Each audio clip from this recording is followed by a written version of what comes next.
So I got a question recently on how to secure an accommodation right here in Belarus. So I'm going to go straight to the point without wasting your time.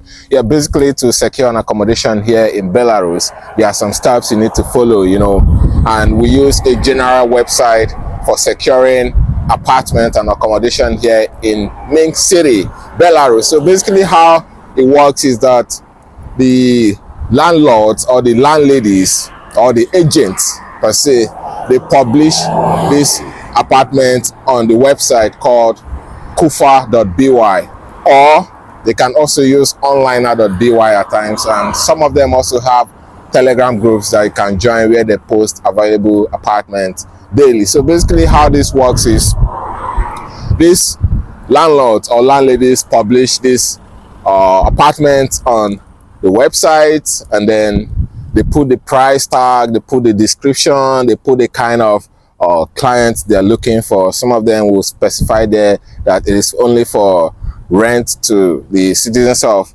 Belarus, or they'll specify that if you're a foreigner, there are some requirements you have to meet. Some of them will tell you that they don't accept pets or dogs, so the description is going to be stated in this publication of the apartment, and then you just go through it. If it suits you, then you can contact them. So basically the kind of apartments we have here mostly is they have shared apartments where they have about 2 or 3 rooms or even 4 rooms in the apartment, different rooms with different doors, but then they share the common areas like toilet, bedroom, and the kitchen. So these common areas are shared, but each person is entitled to their own rooms. You have a key to your room. So these shared apartments are less expensive. You can get some of them for as low as $100 per month, or you can get for $150 per month, or you can even get $200 per month for shared apartments.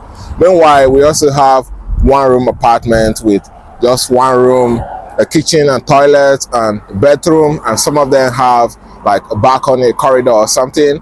And this kind of apartments, you can also find them depending on the location. If it is the center of Minsk, it is much expensive. You can find some of these 1-room apartments for as low as $250 per month. Some you can find for $300. Some you can find up to $400 or $500, depending on the nature of the apartment, depending on the kind of aesthetics they have in the rooms and equipment they have. So the prices varies, but regardless, prices of apartments in Belarus are quite affordable compared to other European countries. So how do you get this apartment? The first way, like I said, is to go to this website, kufa.by or onliner.by, and then you can use the filter. If you're looking for a shared apartment, you can select a shared apartment, but if you're looking for a full apartment, you can select a 1-room apartment or 2-room apartment, depending on the kind of apartment you're looking for.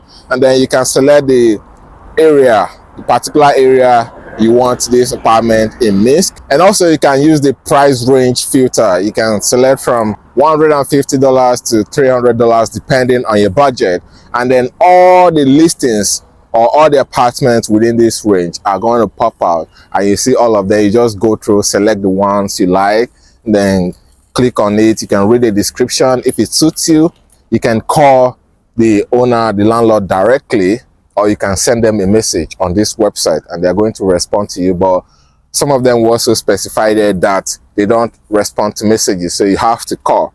And to be sincere, a tip for you, most of these landlords and landladies, they are aged, they own this apartment, and most of them don't speak English. They only speak the Russian language. So you can translate the message and send it to them, but if they specify that they don't read messages, in that way you have to call them. But if you don't understand the Russian language, then you can get a friend who speaks the language to call them on your behalf and secure the apartment for you.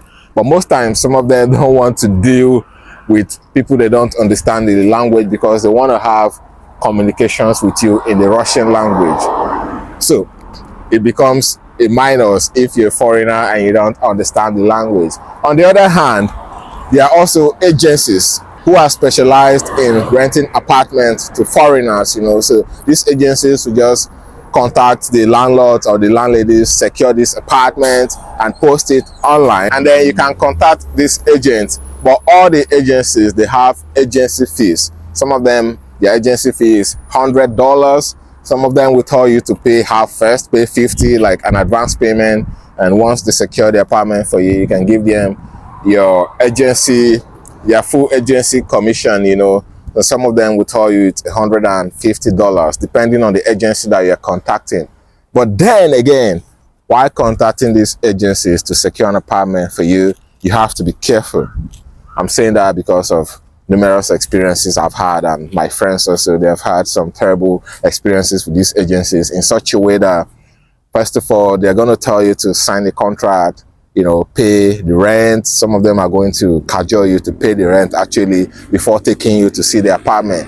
And after you make all these payments and sign the contract, they're just going to take you to one apartment different from what you saw actually online, and then they're going to tell you that the one you saw online was taken recently by someone else. So they're going to take you to another apartment, and you may not like this new apartment, which becomes a problem.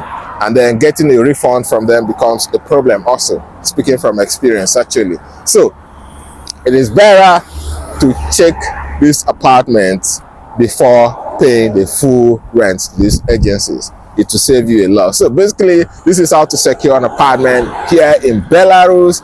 If you think I've not covered any part of this, you can just let me know in the comment section, and I'll do well to reply to you. And if you want to check out on how to get student visa or work visa or business visa to come to Belarus to live and work here or study, then check the video on the screen or check out my channel to watch these videos, and I'll see you right there. Bye.